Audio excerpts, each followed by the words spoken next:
Assalamualaikum warahmatullahi wabarakatuh. Waalaikumsalam warahmatullahi wabarakatuh. Bismillahirrahmanirrahim. Alhamdulillahi rabbil alamin. Wassalatu wassalamu ala ashrafil anbiya'i wal mursalin, imamil muttaqin, sayyidil ghurril muhajjalin, Sayyidina wa maulana Muhammadin wa ala alihi wa ashabihil mujahidin at-tahirin limin rahimakumullah. Kejadian dan keberadaan kita dalam kehidupan di dunia ini merupakan kejadian dan keberadaan yang terima jadi atau terima beres. Artinya, tidak seorang pun di antara kita yang dahulunya pernah mesen untuk punya potongan seperti yang sekarang ini, punya warna kulit seperti yang sekarang ini, punya bahasa seperti yang sekarang ini. Seluruhnya kita terima jadi. Oleh karena kita terima jadi, maka Allah tidak menilai manusia dari rupa dan potongannya, tidak juga dari harta bendanya. Bersabda Nabi kita, Innallaha la yanzuru ila suwarikum wa amwalikum, walakin yanzuru ila qulubikum wa a'malikum. Sesungguhnya Allah subhanahu wa ta'ala tidak melihat potonganmu, tidak melihat harta bendamu, tetapi yang dilihat dan dinilai oleh Allah subhanahu wa ta'ala tidak lain adalah hati dan amal perbuatanmu. Kenapa rupanya paras yang cantik tidak dijadikan penilaian utama oleh agama? Pertama, karena yang namanya cantik adalah relatif. Tergantung siapa yang memandang. Yang menurut saya cantik, menurut saudara belum tentu cantik. Dan yang menurut saudara cantik, menurut saya mungkin jelek, enggak ketulungan. Oleh karenanya, di kalangan para ahli cinta ada perbedaan pendapat. Sebenarnya cantik yang bikin orang jatuh cinta atau cinta yang menyebabkan orang jadi cantik. Dua-duanya bisa saja terjadi. Mungkin karena cantik orang lalu jatuh cinta, mungkin sudah kadong cinta biar gempor cantik juga. Tapi yang jelas cantik adalah relatif. Yang kedua, cantik itu temporer, berubah oleh pergeseran masa dan pertukaran waktu. Tidak ada orang makin ke ujung makin cantik. Sekarang dia sedang sweet 17-an. Umur 17-an, of course cantik bukan alang kepala. Seluruh yang ada dalam dirinya menjadi syair di kalangan para remaja. Rambutnya katanya ikal berderai. Pipinya bakpao dilayang. Lalu janggutnya katanya macam lebah bergantung. Alisnya macam semut beriring. Kalau dia senyum orang pada lemes. Itu sekarang 2, 30, 40 tahun yang akan datang kalau dia senyum mungkin orang lari semua. Cantik itu temporer. Dan yang ketiga, di atas langit masih ada langit lagi. Di atas yang kita anggap cantik, rupanya masih ada yang lebih cantik lagi. Oleh karena itu, penilaian inti dari agama bukan soal potongan, bukan soal harta benda, tapi hati dan amal perbuatan. Alangkah lebih idealnya lagi kalau hati yang baik dan perbuatan yang baik berada pada rupa yang elok juga. Inilah yang dinamakan kecantikan zahir dan batin. Dan ini yang dimiliki oleh Nabi Allah Yusuf alaihi salam yang akan kita bicarakan pada pertemuan kita kali ini. Pantas kalau pada saat kita berdiri di muka cermin, disunahkan kita membaca doa seperti yang diajarkan Nabi. Allahumma kama hassanta khalqi fahassin khuluqi. Ya Allah, sebagaimana telah engkau baguskan rupaku, baguskan juga kiranya akhlak dan budi pekertiku.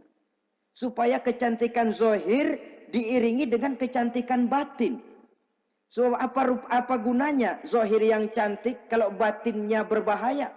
Itu yang orang bilang, apa guna katanya berkain batik kalau tidak dengan kebaya? Apa guna berparas cantik kalau melulu bawa bahaya? Saudara-saudara yang saya hormati, Nabi Yusuf alaihi salam diberikan oleh Allah ketampanan zahir dan batin. Artinya, zahirnya beliau memang tampan, batinnya pun memang beliau adalah baik. Dan inilah kebaikan yang berlipat ganda. Kadang-kadang ada orang yang tampangnya sederhana saja, tapi batinnya baik. Itu lebih baik ketimbang yang zahir dan penampilannya baik, tapi batinnya rusak. Maka kebaikan yang dianugerahkan Allah dalam kehidupan ini, sesungguhnya bukan untuk to show only. Bukan cuma untuk sekedar dipamerkan, jadi kebanggaan. Macam kontes ratu-ratuan yang manfaatnya hampir tidak ada. Kecantikan untuk disyukuri. Kecantikan untuk digunakan kepada hal-hal yang bermanfaat sesuai dengan perintah dari yang memberikan kecantikan itu. Saudara-saudara yang saya hormati, Nabi Yusuf alaihi salam seorang nabi yang oleh Allah diberikan kecantikan zahir dan juga kecantikan batin. Beliau adalah putra dari Nabi Yakub, dari Nabi Ishak, dan dari Nabi Ibrahim alaihi salam. Artinya, ayah beliau bernama Nabi Yakub, kakeknya adalah Nabi Ishak, dan datuknya adalah Nabi Ibrahim alaihi salam. Ia bersaudara sebanyak 11 orang. Dari orang saudaranya ini hanya satu yang seibu sebapak, yaitu Benyamin. Sedangkan yang lain adalah saudara dari lain ibu. Nah, sejak kecil Nabi Yusuf ini sudah memperlihatkan tanda-tanda bahwa di kelak kemudian hari dia akan tumbuh menjadi seorang besar. Sebab itu wajar kalau ayahnya memberikan perlakuan yang agak istimewa kepada Nabi Yusuf. Dan ini tentu memancing sifat iri dari saudara-saudaranya yang lain. Apalagi pada satu malam Nabi Yusuf di kala remaja itu pernah mimpi. Mimpi ini beliau ceritakan kepada ayahnya. Kata beliau, "Ya abati, inni ra'aitu ahada asyara kawkaba wasyamsa wal qamara ra'aituhum li sajidin." Jadi satu hari Nabi Yusuf cerita kepada ayahnya, "Ayah, saya mimpi." Mimpi apa Yusuf? "Saya melihat dalam tidur saya ada 11 bintang, lalu matahari dan bulan. Saya lihat seluruhnya sujud kepada saya." Ayahnya mendengar mimpi ini, mengerti takwil. Lalu pesan kepada Nabi Yusuf, "Yusuf, mimpi ini jangan kau ceritakan kepada saudara-saudaramu. Mereka sudah punya pandangan yang tidak baik kepada dirimu. Kalau ini kau ceritakan, mungkin akan membahayakan bagi dirimu." Sebab rupanya saudara-saudaranya yang lain ini iri hati kepada Nabi Yusuf. Yang memiliki keistimewaan dan mendapat perhatian istimewa juga dari orang tuanya. Saudara, kita tahu ini sesuatu yang wajar dalam kehidupan. Pepatah bilang, "Likulli zi ni'matin mahsudun." Tiap kali kita mendapat suatu nikmat, bakal ada orang yang hasud. Iri hati, dengki. Itu watak kehidupan. Kalau kita jatuh miskin, orang tepuk tangan. Kalau kita jadi kaya, orang tanya berdukun kemana. Wajar saja. Likulli zi ni'matin mahsudun. Tiap kali kita mendapat suatu nikmat, tentu ada yang hasud, ada yang iri, ada yang tidak senang. Begitu juga halnya dengan saudara-saudara Nabi Yusuf alaihi salam. Dan watak iri hati ini tidak cuma tinggal iri hati. Mereka buktikan lewat tindakan konkret. Suatu hari mereka musyawarah, saudara-saudara yang iri ini. Saudara-saudara, bapak kita nggak adil. Masa Yusuf mendapat perlakuan istimewa?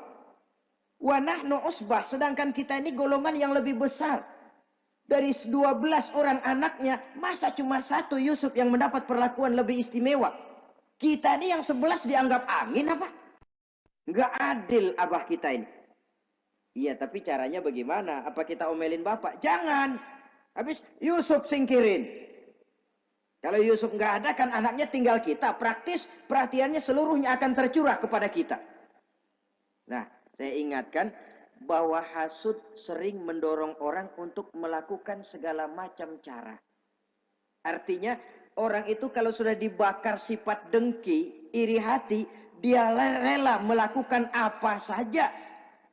Pertama, agar nikmat yang ada pada diri orang lain hilang. Yang kedua, supaya nikmat itu pindah kepada dirinya.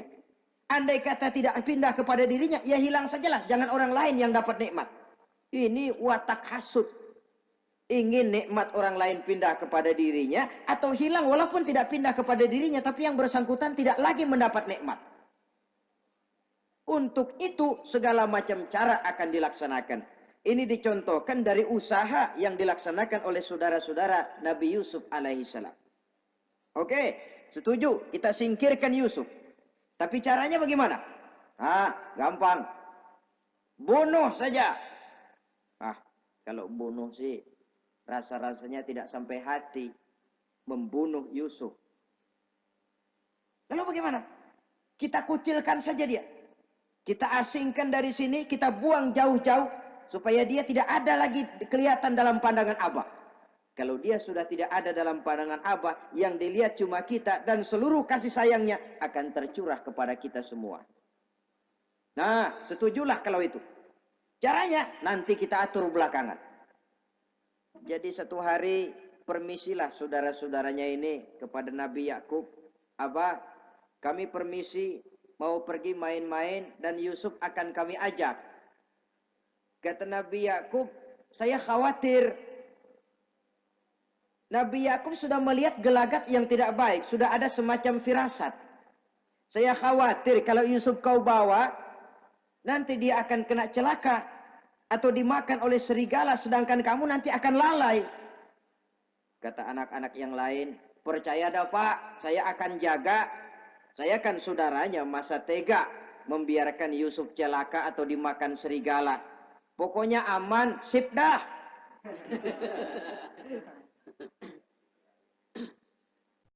Akhirnya Nabi Yakub mengizinkan. Pergilah 12 bersaudara ini pergi bermain-main. Mula-mula berkejar-kejaran, Yusuf ikut main kejar-kejaran. Lantas buka baju, Yusuf ikut buka baju. Sampai ketika tiba di tepian sebuah sumur tua, rencana yang sudah disepakati itu dilaksanakan. Nabi Yusuf diangkat beramai-ramai, digotong, lalu dimasukkan, diceburkan ke dalam sumur mati itu. Kemudian baju Nabi Yusuf itu mereka basahi dengan darah kambing. Setelah itu mereka pun pulang menemui Nabi Yakub alaihi salam dengan rasa sedih yang dibikin-bikin. Ini penyakit hasud. Jadi kalau orang hasud kepada kita, begitu kita mendapat kesulitan, dia datang dengan air mata buaya. Belaga sedih, belaga ikut berduka cita, padahal sih hatinya sorak. Padahal batinnya girang bukan main.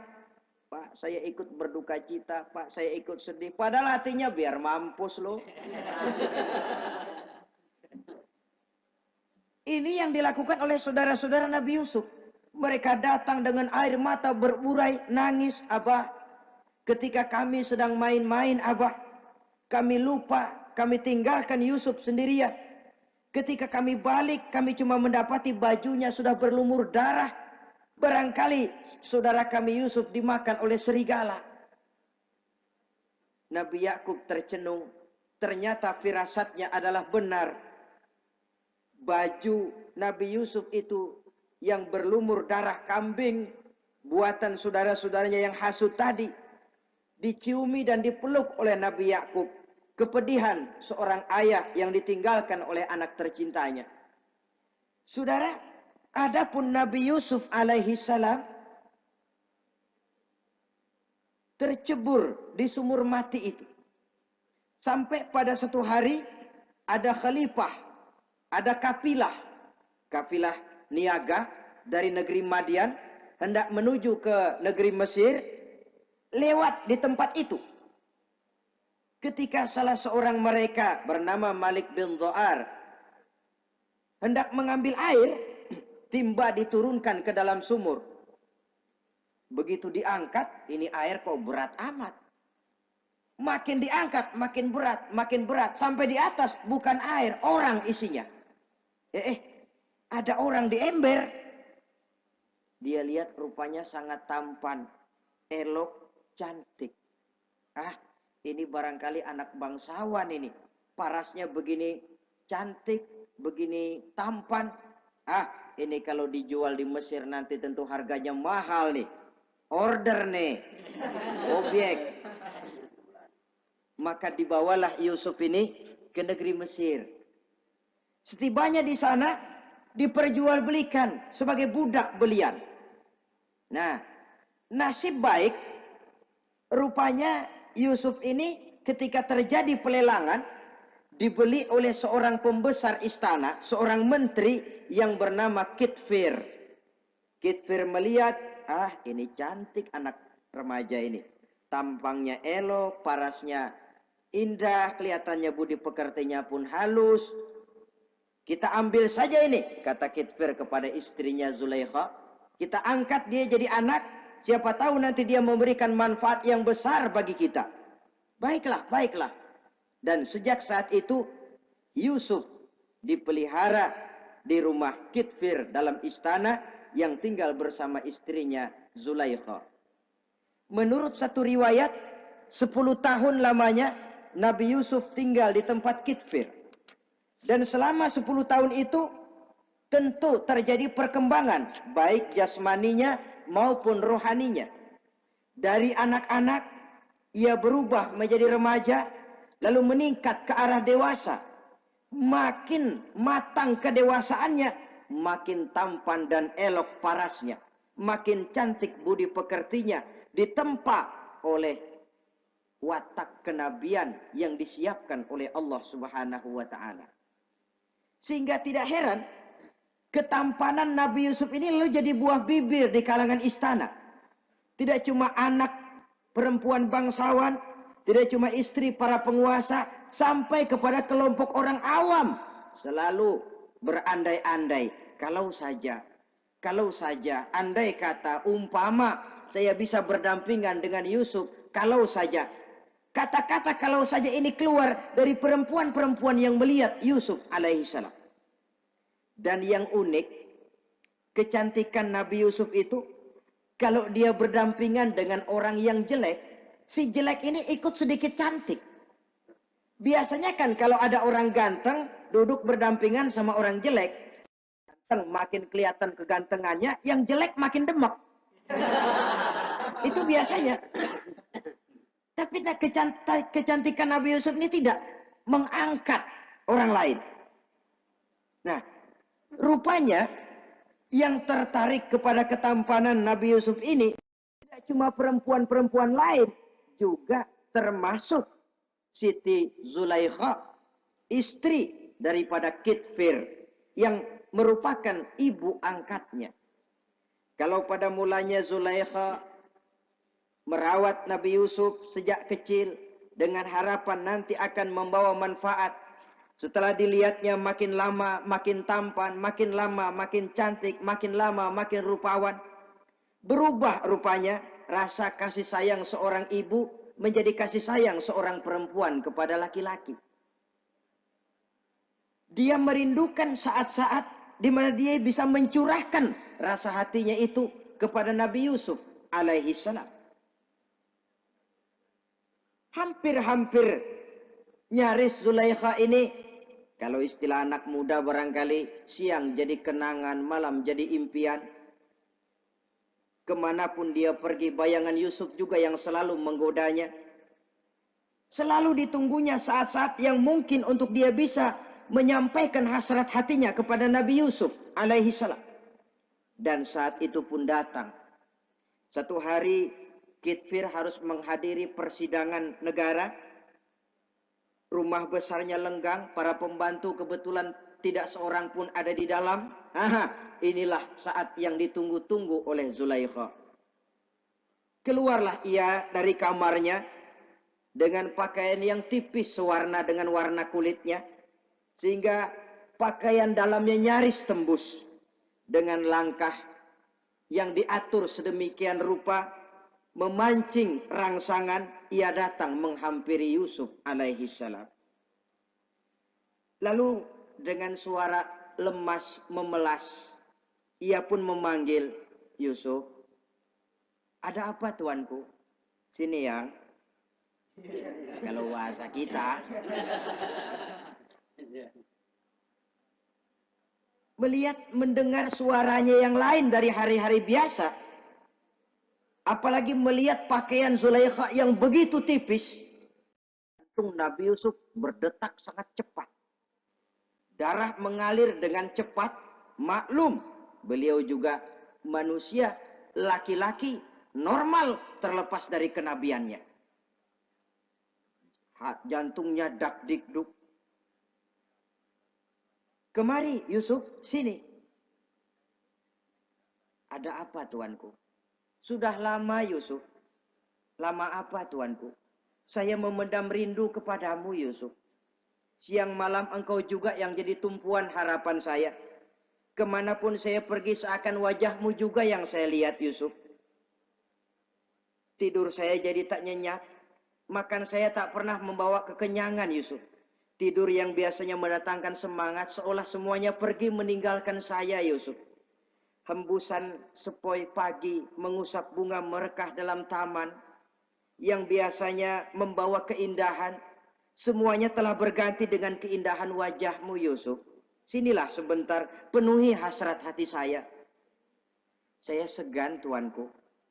Segan kenapa Yusuf? Saya tidak mau mengkhianati Tuhan saya yang telah berbuat baik kepada saya. Apakah saya juga tidak pernah berbuat baik kepadamu? Benar, Tuhan juga berbuat baik kepada saya. Tapi pantang saya mengkhianati majikan saya. Yusuf, sekarang kesempatan yang baik. Kit Firz, suami saya, sedang menghadiri persidangan penting di negara, di istana. Dan rasanya akan lama dia baru kembali. Sementara para pembantu kita tidak ada di sini. Saya malu tuanku, saya segan. Malu kepada siapa? Tidak ada yang tahu, tidak ada yang lihat. Allah. Saya takut, saya malu kepada Allah tuanku. Padahal kalau menurut ukuran hati, Quran menjelaskan walaqad hammat bihi wa hamma biha. Sebenarnya Zulaikha cinta kepada Yusuf, Yusuf pun senang kepada Zulaikha. Itu iblis sibuk bukan main memasang jerat, pasang besi berani biar pada nyetrum.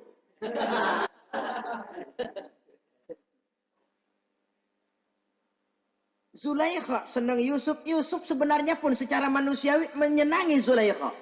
Walaula an ra'a burhana rabbih. Tapi Yusuf ketika itu melihat larangan Allah, peringatan Allah. Seolah-olah dia lihat Allah mengatakan, Yusuf, ini letter S. Dilarang parkir di sini. Menurut satu riwayat, Nabi Yusuf melihat ayahnya, Nabi Yakub, melambai-lambaikan tangan menyetop. Seolah-olah melarang dia meneruskan langkahnya. Riwayat lain menjelaskan, seolah-olah Nabi Yusuf dibisiki oleh malaikat Jibril. Yusuf, kalau kamu kalah sekarang, kamu sama saja gajah kemasukan semut di kupingnya terus mati. Tapi kalau kamu menang, kamu adalah gajah yang tidak terkalahkan. Ada semut mati oleh, ada gajah mati oleh semut. Alangkah memalukan. Binatang yang begitu besar jatuh hanya oleh binatang yang begitu kecil. Artinya apa? Kau akan jadi orang besar Yusuf. Apakah harus gagal dan jatuh cuma karena bujuk rayu seorang perempuan macam ini? Satu riwayat menjelaskan semacam itu. Sehingga mantap Yusuf, maaf tuanku, saya malu kepada manusia. Saya malu kepada majikan, tapi saya lebih malu lagi kepada Allah. Saat ini majikan tidak tahu, orang seorang pun tidak ada yang lihat, tapi Allah pasti lihat. Itu yang saya malu.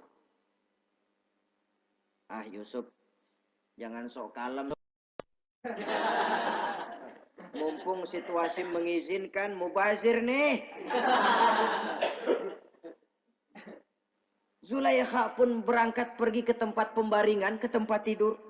Lalu dengan pose yang merangsang, aduhai, melambai-lambaikan tangannya, hai talak, Yusuf sini, Yusuf kemari. Nabi Yusuf dipelihara oleh Allah. Ketika Nabi Yusuf tetap menampakkan keengganannya, Zulaikha jadi berang. Ya namanya istri pembesar, ditolak oleh anak muda yang menurut penilaian dia nggak ada apa-apanya. Lu kan kecemplung di sumur, gua pungutin. Cuma sekedar segini aja nggak mau nurutin, kebangetan amat. Bukan Zulaikha kalau nggak nekat. Dia bangun dari pembaringannya, gemes, dia hampiri Yusuf. Kalau cara kita diunyeng Yusuf itu. Dipaksa Nabi Yusuf berlari ke arah pintu, ditarik bajunya dari belakang oleh Zulaikha, sobek belakang bajunya ini. Begitu baju sobek, pintu terbuka, Kitfir suami Zulaikha datang. Orang Arab bilang yumsak mablul, ketangkep basah. Ketangkep basah. Merah padam muka Zulaikha. Sementara Kitfir pun matanya merah. Tapi Nabi Yusuf tenang-tenang saja. Ya wong nggak salah. Tenang-tenang saja Nabi Yusuf. Bukan tenang karena pengalaman. Tenang karena memang tidak berbuat yang negatif. Kadang-kadang ada juga yang tenang tapi pengalaman. Oh, buaya itu. Sudah ketahuan kepentok, ketangkep hansip, anteng aja. Itu bukan nggak salah, badak. Nabi Yusuf tenang karena memang tidak berbuat salah apapun. Nabi Yusuf tenang karena yakin dirinya benar. Sehingga mantap menghadapi kedatangan Kitfir yang sangat tiba-tiba itu. Adapun Zulaikha, ketika melihat suaminya berdiri di muka pintu, cepat-cepat dia berubah siasat. Inilah salah satu kelihayan makhluk bernama perempuan. Dia pandai bersalin rupa, dia pandai bermain minyak di atas air. Melihat suaminya datang, roman mukanya pun menjadi sedih. Air mata berurai membasahi pipi. Papa, katanya. Apa balasan bagi orang yang mau menistakan istri papa? Maksudmu apa, Zulaikha? Yusuf gile. Dia mencari kesempatan dalam kesempitan. Dia mau menodai kehormatan saya.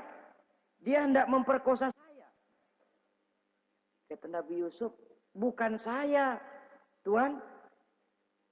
Saya enggak. Yang benar Yusuf, enggak. Zulaikha yang memaksa saya. Betul Zulaikha, tidak. Yusuf yang memaksa saya. Sampai akhirnya salah seorang dari isi rumah itu memberikan jalan keluar. Tuan Kitfir, begini saja. Sulit memang untuk dilacak kebenarannya. Cuma periksa saja baju Yusuf. Kalau bajunya sobek di belakang, Yusuf benar. Zulaikha salah. Kalau baju Yusuf sobeknya di depan, Zulaikha yang benar. Yusuf yang salah. Nah, apa artinya itu? Kalau bajunya sobek di belakang kan artinya Yusuf kabur ditarik dari belakang. Tapi kalau bajunya sobek di depan, itu artinya Zulaikha nyakar-nyakarin baju Yusuf dari depan. Lihat saja. Pokoknya kalau bajunya sobek di belakang, Yusuf benar, Zulaikha salah. Kalau baju Yusuf sobek di depan, Yusuf salah, Zulaikha benar.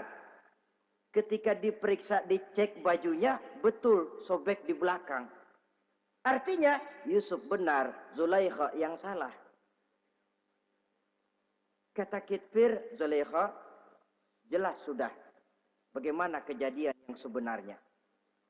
Oleh karena itu, bertaubatlah kamu kepada Allah. Dan kau Yusuf, jangan ceritakan peristiwa aib ini kepada siapapun. Untuk menjaga nama baik kita bersama. Baik Tuan. Saudara-saudara kaum muslimin yang saya hormati. Tapi ya bagaimana? Serapi-rapinya menyimpan barang busuk, toh akhirnya tercium juga. Gosip ini Akhirnya tersiar di mana-mana, terutama di kalangan para pembesar. Sehingga kalau kumpul para istri pejabat, Zulaikha jadi bahan gunjingan. Kan main bini menteri demen sama budaknya. Nggak salah apa tuh? Jadi bahan ejekan. Ya sebab tentu ukuran mereka yang belum pernah ngelihat Yusuf, kalau duren ketemu duren dong. Masa duren ketemu ketimun ya bonyok. Artinya nggak seimbang. Masa istri bangsawan tergila-gila sama anak angkatnya, sama budak beliannya, nggak masuk rasio itu. Zulaikha dengar berita macam itu. Sampai dalam hatinya, pantas saja kamu ngenyek saya, kamu meremehkan saya, karena kamu belum pernah lihat potongan Yusuf bagaimana. Akhirnya dalam hati Siti Zulaikha ini timbul semacam dendam. Suatu saat gua kerjain loh. Caranya gimana? Satu hari para istri bangsawan ini diundang ke tempat Siti Zulaikha. Duduk di satu ruangan luas. Setelah duduk dihidangkan makanan. Makanannya aneh. Cuma buah sama pisau. Ketika buah dan pisau sudah siap. Satu orang satu, satu orang satu, satu orang satu. Ketika mereka sedang mengupas itu. Zulaikha berkata kepada Nabi Yusuf. Yusuf, kau jalan. Dari sini ke sana. Melintas. Kayak peragawati gitu. Untuk apa Tuhan? Pokoknya jalan aja dah. Nabi Yusuf jalan. Sejak beliau melangkah ke ruangan itu, semua mata perempuan-perempuan bangsawan yang lagi ngupas buah, semuanya tertuju kepada Yusuf. Ada yang matanya emang buluk, makin buluk. Ada yang ngeliatin campur mulutnya menganga. Apa kata mereka? Falamma ra'ainahu akbarnahu wa qatta'na aydiyahunna wa qulna hasya lillah ma hadza bashar in hadza illa malakun karim. Falamma ra'ainahu, ketika perempuan-perempuan itu melihat Yusuf, akbarnahu, mereka agungkan Yusuf. Wa qulna hasya lillah, mereka bilang, ini sih bukan orang nih. Ini malaikat nih. Bukan orang. Orang segini cakepnya. Artinya belum pernah mereka lihat paras yang secantik dan setampan itu. Akibatnya apa? Nggak berasa mau motong buah keiris tangan. Rata-rata perempuan yang ada di situ tangannya pada luka. Kenapa? Mau motong buah, mata kemana, mulut kemana, tangan kepotong. Melihat itu semua, Zulaikha puas. Nah, kamu baru melihat sekejap. Bagaimana saya yang siang malam melihat Yusuf? Bagaimana saya yang tiap saat hidup bersamanya? Bagaimana saya nggak merindukan dia? Ente yang baru pernah melihat sekelebatan udah motong tangan. Saya yang tiap hari sama-sama dia nggak celeng juga udah pantas.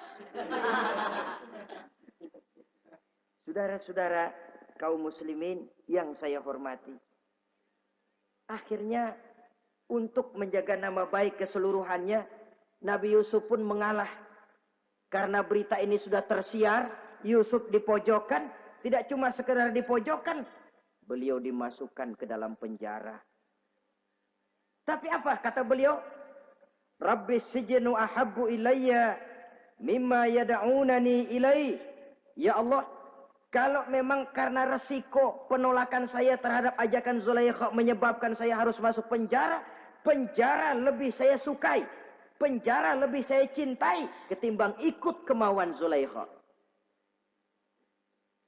Saudara-saudara, kadang-kadang kita berpikir, kalau kesempatan itu datang kepada kita, mampukah kita menjatuhkan pilihan seperti pilihan Nabi Yusuf ini? Lebih baik penjara ketimbang mengikuti bujuk rayu perempuan untuk melakukan perbuatan yang menyeleweng ini. Ini yang dipilih oleh Nabi Yusuf. Tegar. Kalau memang sebagai resikonya saya harus masuk penjara, penjara lebih saya cintai, penjara lebih saya suka daripada mengikuti bujukan Zulaikha. Teguh karena suatu prinsip. Bukankah dalam perjuangan menegakkan akidah, Kadang kita mendapat piala, tapi tak jarang kita berhadapan dengan penjara. Kadang kita disanjung, kadang kita dicaci. Itu romantika perjalanan dari yang namanya perjuangan. Tapi pilihan harus ada. Ketimbang ikut bujuk rayu perempuan yang mengajak melakukan perbuatan serong, penjara lebih saya cintai. Sudah pada saat hendak diajak tidak ada yang melihat, beliau menolak. Akibat penolakannya pun masuk penjara, tapi penjara lebih menyenangkan hatinya. Ketimbang hidup merdeka, tapi jiwa terpenjara. Inilah Nabi Yusuf barangkali. Biar badan masuk penjara, asal jiwa merdeka. Kita sekarang sebaliknya. Jiwa terpenjara tidak jadi soal, asal badan merdeka. Maka jiwa kita sering dijajah. Entah dijajah harta, entah dijajah pangkat dan jabatan, entah dijajah iblis. Jiwa kita yang terpenjara, sementara badan kita merdeka. Nabi Yusuf tidak. Biarlah badan di penjara, asal jiwa merdeka untuk menegakkan sesuatu yang hak. Saudara-saudara yang saya hormati. Adapun di dalam penjara itu, Nabi Yusuf satu sel dengan 2 orang bekas pelayan istana yang dituduh menaruh racun ke dalam hidangan yang hendak disajikan kepada raja. Yang satu tukang ngatur minuman, yang satu tukang ngatur makanan untuk raja. Siapa yang naruh racun nggak jelas, tapi dua-duanya ditahan. Nah, sampai satu malam teman satu sel ini dua-duanya ngobrol kepada Nabi Yusuf. Yusuf, kami ini dipenjara karena dituduh menaruh racun ke dalam hidangan yang dihidangkan kepada baginda raja. Siapa yang salah, kami sendiri tidak tahu. Saya enggak ngerasa naruh racun, kata yang tukang ngatur minum. Saya juga enggak, kata yang tukang ngatur makan. Sampai satu malam, mimpi. Mimpi itu diceritakan kepada Nabi Yusuf. Kata yang tukang ngatur minuman, Yusuf, saya mimpi. Saya memeras anggur, lalu menghidangkannya kepada baginda raja. Apa arti mimpi saya? Kata yang tukang hidangin makanan, kalau saya Yusuf, saya ngimpi menjunjung roti di atas kepala saya, itu roti dipatokin burung. Apa arti mimpi saya? Saudara-saudara, Nabi Yusuf tersenyum. Adapun kamu yang mimpi memerah anggur, kamu akan keluar dari penjara bebas dan akan kerja lagi di istana. Adapun kamu yang mimpi menjunjung roti dipatokin burung, kamu akan dihukum mati, disalib, dan kepalamu akan dipatokin oleh burung. Ini tukang roti ngotot, bisa aja lu ah. Ya lempengan apes ramalannya. Ya bukan soal bisa nggak bisa, lihat aja kenyataannya. Cuma kepada kamu yang tukang ngatur minuman, saya pesan, kalau nanti kamu bebas kembali di istana raja, tolong ceritakan ihwal saya kepada baginda raja ini. Saya mendekam di penjara ini tanpa berbuat salah apapun. Baik, insya Allah Yusuf. Dan ketika persidangan memutuskan, seperti tepat yang diramalkan Nabi Yusuf. Si tukang menghidangkan makanan dihukum mati, si tukang menghidangkan minuman kembali kerja di istana. Tapi begitu kerja, dia lupa sama pesan Nabi Yusuf. Itu biasanya watak orang memang begitu. Kalau dalam keadaan kepepet, macam-macam janjinya. Begitu keadaannya longgar, lupa sama janjinya. Sehingga ada pepatah katanya, nolongin anjing kejepit. Waktu kejepit, kaing-kaing minta ditolongin. Begitu udah rapi ditolongin, yang nolongin bisa digigit. Saudara hadirin yang saya hormati, sampai bertahun-tahun Nabi Yusuf mendekam dalam penjara. Tapi itulah yang menambah kedewasaannya. Maka orang beriman ya, yang mantap nilai imannya, tempat tidak jadi soal. Kadang-kadang dia merasakan penjara lebih indah dari alam terbuka. Banyak orang-orang beriman yang justru di penjara menghasilkan karya-karya besar. Kita tahu misalnya almarhum Hamka, justru di penjara bisa menyelesaikan tafsir Al-Azharnya. Salah satu karya besar pujangga terkemuka ini. Macam Hasan Al-Banna, Abdul Qadir Audah, dan banyak lagi tokoh-tokoh Ikhwanul Muslimin. merasakan justru penjara itu bagaikan sorga. Kenapa? Mereka yakin di penjara untuk sesuatu yang benar. Maka tempat tidak pernah jadi masalah. Kalau jiwa merdeka puluhan tahun mendekam di penjara, tidak akan merupakan satu rasa yang lama. Kenapa? Jiwa tidak bisa dibatasi oleh ruangan 2x3 meter.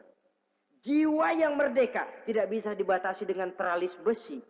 Jiwa yang merdeka tidak bisa dibatasi dengan dinding tembok yang tebal. Jiwa yang merdeka mengembara, melanglang buana, mencari idealisme yang ada dalam dirinya. Itu yang dirasakan oleh Nabi Yusuf alaihi salam. Untungnya satu malam raja ngimpi. Untungnya ini. Ngimpinya luar biasa. Ada 7 ekor lembu gemuk-gemuk. Makanin 7 ekor lembu yang kurus-kurus. Lalu ada 7 batang gandum yang isinya gemuk-gemuk. Ada 7 batang gandum yang sudah layu-layu. Nah, pagi-pagi ini seluruh dukun-dukun istana dikumpulin. Para ahli nujum apel menghadap baginda raja. Nujum, dukun, ada apa Tuan Raja? Tadi malam saya ngimpi. Ada 7 ekor lembu gemuk-gemuk memakan 7 ekor lembu yang kurus-kurus. Coba takwilkan apa arti mimpi saya itu. Dukun kata, baru tumben nih. Aku dengar mimpi begini. Kata Nujum ditanya Nujum godek. Ah, Tuan Raja itu mah kembang tidur aja kali ah. Tidak seorang pun yang mampu mentakwilkan arti mimpi baginda. Sampai tukang minuman dengar lapor. Tuan Raja, ada apa, Mas? Saya waktu di penjara, ada seorang anak muda namanya Yusuf. Dia mentakwilkan mimpi saya dan pas seperti takwilnya. Ah, panggil Yusuf. Dipanggil Yusuf. Dibukain pintu penjara, masuk tukang anggur, tukang minuman ini. Yusuf, ente, iya. Kemana aja? Itu dia Yusuf, kelupaan. Iya, kalau kelupaan sehari 2 hari barangkali bisa ditolerir. Kelupaan bisa tahunan. Cuma begitu dengar ada mimpi, pikir tukang minuman. Ah, kali aja ini Yusuf bisa takwilkan, kan jasa saya nemuin Raja sama Yusuf kan. Komisi lumayan. Begini Yusuf, baginda Raja mimpi begini-begini. Barangkali kau bisa takwilkan, kau dipanggil menghadap Tuan Raja. Berangkatlah Yusuf menghadap Tuan Raja. Sesampainya di sana, mohon maaf Tuan Raja.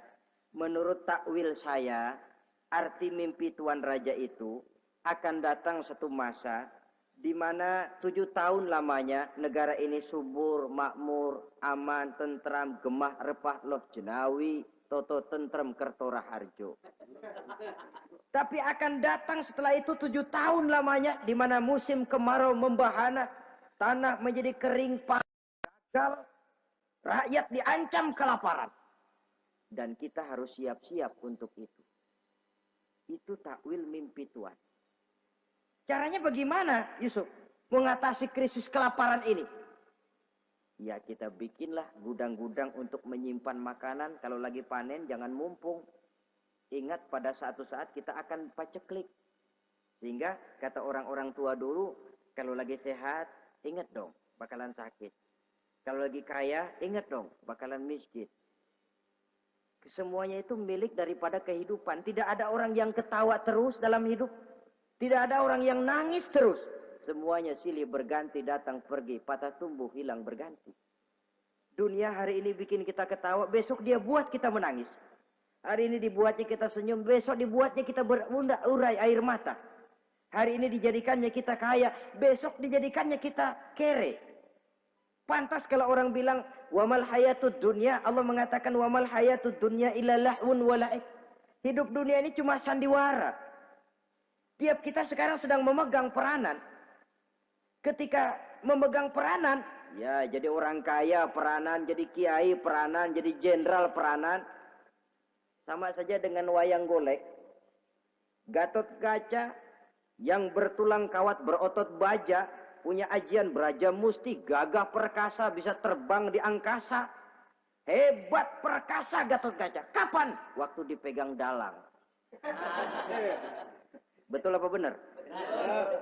Gagahnya Gatot Kaca, sakti mandragunanya sang Gatot Kaca. Kapan itu? Waktu dipegang dalang. Begitu peranannya selesai, sama dalang dimasukin ke kotak, diem aja Gatot Kaca. Terbang kek? Enggak, diem aja. Begitulah kehidupan ini.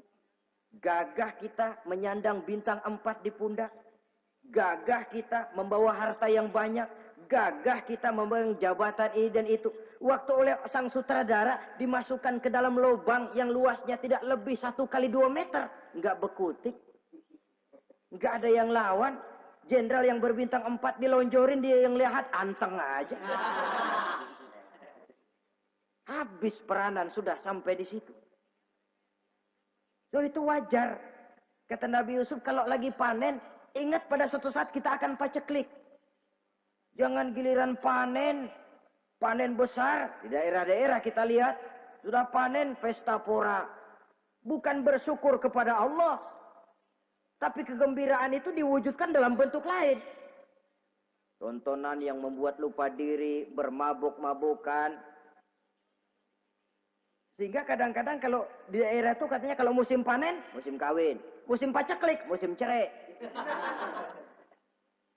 Saudara-saudara kaum muslimin yang saya hormati. Karena itu, dalam satu hadis Nabi ingatkan, ta'arraf ilallah firraha ya'rifka fisyiddah. Ingatlah kepada Allah di waktu kamu senang, supaya Allah ingat kepadamu waktu kamu susah. Kalau waktu senang kita lupa kepada Allah, ya wajar. Kalau waktu susah, Allah juga lupain kita. Dalam terjemahannya dengan kehidupan beragama, wa man a'rada an zikri fa inna lahu ma'isyatan dhanka wa nahsyuruhu yaumal qiyamati a'ma. Siapa yang berpaling daripada peringatanku, kata Allah, aku akan berikan dia penghidupan dan kehidupan yang sempit. Sempit itu apa lalu tidak punya duit? Punya duit. Apa tidak punya harta? Banyak harta. Tapi banyaknya harta, tumpukan duit tidak membuat hatinya makin luas. Tidak membuat hidupnya makin lapang. Sempit, sempit, dan sempit. Itu azab. Yang paling celaka, wa nahsyuruhu yaumal qiyamati a'ma. Di akhirat kami kumpulkan dia bersama orang-orang buta. Allahu Akbar. Di padang mahsyar, dikala orang sibuk, pusing dengan urusan masing-masing, buta lagi. Yang enggak buta aja pusing. Mereka teriak-teriak, qala rabbi lima hasyartani a'ma wa qad kuntu basira. Ya Allah, kenapa kami buta padahal waktu di dunia kami melihat? Allah jawabnya enak aja. Kadzalika atatska ayatuna fanasitaha wa kadzalika al-yauma tunsa. Rasain dulu. Dulu waktu di dunia datang peringatanku pada belaga pilon, kamu lupakan, sekarang juga pantas kamu dilupakan. Waktu susah kamu lupa, waktu senang kamu lupa Allah. Waktu susah juga pantas kamu dilupakan Allah. Waktu di dunia kau berpaling dari peringatan Allah. Kalau sekarang Allah berpaling kepadamu juga adil. Walaupun kalau Allah mau tidak berpaling juga adil. Sebab Allah itu mutlak. Tidak ada yang membatasi apa yang dimaui oleh Allah. Saudara-saudara kaum muslimin, itu pesan Nabi Yusuf. Bikin gudang yang besar, simpan bahan makanan untuk persediaan musim kemarau. Kalau begitu sekalian aja deh Yusuf. Sekalian bagaimana Tuan Raja? Kau saya angkat jadi menteri urusan makanan dan urusan kemakmuran. Tuan Raja, apa enggak terburu-buru? Kau bisa mentakwilkan mimpi saya, bahkan kau bisa mencari jalan keluar. Ini sudah sesuatu yang menguntungkan Yusuf. Mencari jalan keluar ini pemikiran yang menteri saya belum bisa berpikir kayak kamu. Sudah, kau pegang jabatan ini. Nabi Yusuf tidak minta, diberikan. Dan memang ada pesan, jangan memberikan jabatan kepada orang yang meminta. Tuh, kalau orang sudah minta tentu ada pamrih dan ada tendensi. Jangan memberikan jabatan kepada orang yang banyak ngeluarin duit untuk mencapai jabatan itu. Sebab apa? Kalau orang mendapat satu jabatan karena banyak ngeluarin duit, maka pekerjaan pertama yang akan dilakukan setelah mencapai jabatan itu ialah dia akan berpikir, bagaimana caranya biar modal gua pulang. Orang jadi gubernur, jadi menteri karena banyak ngeluarin duit. Belum dia sempat kerja buat kepentingan rakyatnya. Dia lebih dulu akan berpikir bagaimana duit yang saya keluarin supaya pulang. Sisanya kalau ada, barulah untuk kepentingan rakyat. Itu pun kalau keburu. Saudara-saudara yang saya hormati, Nabi Yusuf tidak pernah minta jabatan. Raja memberikan jabatan itu. Dan tepat seperti takwil beliau, musim kemarau datang, rakyat dilanda kelaparan, lalu berbondong-bondong ke istana mencari bahan makanan. Yusuf langsung mendrop bahan makanan ini.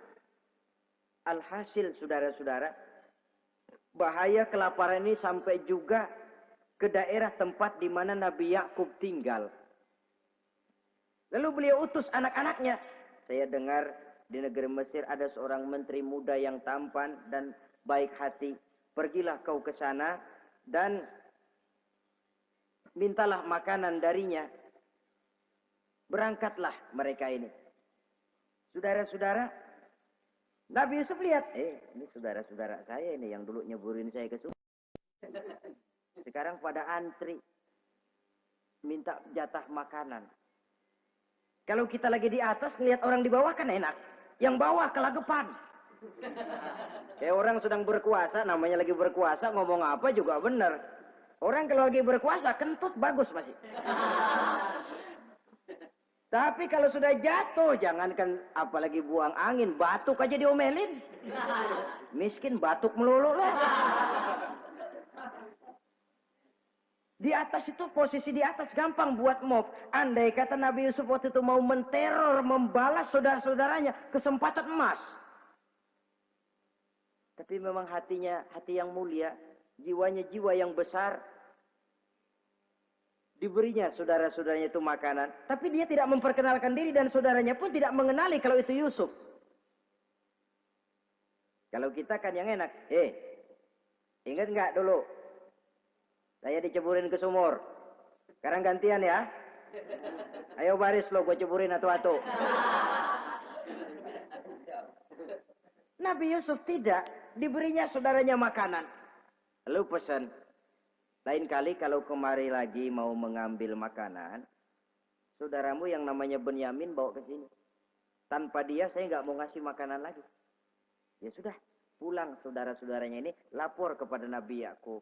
Abah, itu menteri pesan kalau kamu yang mau ngambil makanan lagi Benyamin harus dibawa. Kalau nggak dibawa kami nggak akan dikasih makanan. Nabi Yakub curiga lagi. Dulu Yusuf hilang. Sekarang nih Benyamin ini saudara sekandung Nabi Yusuf. Kalau yang lain satu bapak lain ibu. Tapi dengan Benyamin ini satu ibu satu bapak. Ini Benyamin mau digituin lagi. Bagaimana? Pokoknya Pak yang dulu-dulu kami udah tobat dah. Sekarang mah bener-bener banget dah nih. Biasanya sekali lancung ke ujian itu. Seumur hidup orang nggak percaya. Sampai akhirnya Benyamin pun dibawa ke sana. Saudara-saudara yang saya hormati. Terjadilah pertemuan Yusuf dengan Benyamin. Dan akhirnya saudara-saudaranya ini dijelaskan siapa menteri itu sebenarnya. Diminta menjemput Nabi Yakub. Bertemulah Nabi Yusuf dengan ayahnya Nabi Yakub alaihissalam. Adapun Kitfir sudah lama meninggal. Zulaikha pun sudah menjadi janda. Namun dalam jandanya dia tetap merindukan Yusuf siang dan malam. Didambakannya kapan saat pertemuan akan terjadi. Sampai ketika satu hari didengarnya Yusuf akan meninjau satu daerah, dia sudah diri paling depan. Ketika Yusuf lewat, dia nyindir dengan katanya, Maha suci Allah yang memuliakan orang yang takwa dan menghinakan orang yang berdosa. Merasa ada sindiran, Yusuf nengok. Zulaikha kan? Iya Yusuf. Kitfir bagaimana? Sudah meninggal. Lalu keperluanmu apa sekarang? Saya cuma memerlukan engkau Yusuf. Saudara-saudara, Nabi Yusuf akhirnya kawin dengan Zulaikha yang cantik, menawan. Dan rupanya setelah kawin itulah Nabi Yusuf baru tahu bahwa Kitfir ternyata tidak bisa berfungsi sebagai suami. Dengan kata lain, puluhan tahun Zulaikha kawin dengan Kitfir tetap perawan. Utuh, awet. Rupanya Kitfir liwat terus dan numpang liwat, nggak pernah mampir. Dan sejak saat itu berbahagialah Nabi Yusuf dengan Siti Zulaikha. Kita ambil hikmah dari riwayat singkat ini. Pertama, kecantikan zohir lebih penting, kecantikan batin lebih penting dari kecantikan zohir. Alangkah lebih baik lagi kalau kecantikan zohir itu berpadu dengan kecantikan batin. Karena dalam pandangan Islam, Allah tidak menilai manusia dari rupa dan harta, tetapi dari hati dan amal perbuatan. Yang kedua, bahwa ujian dan cobaan yang diterima Nabi Yusuf tetapi dihadapi dengan ketabahan, pada akhirnya menghasilkan kebahagiaan. Kebahagiaan dunia dan kebahagiaan akhirat. Inilah saja pertemuan yang singkat ini. Mudah-mudahan ada manfaatnya. Terima kasih atas segala perhatian. Mohon maaf atas segala kekurangan. Wassalamualaikum warahmatullahi wabarakatuh. Waalaikumsalam.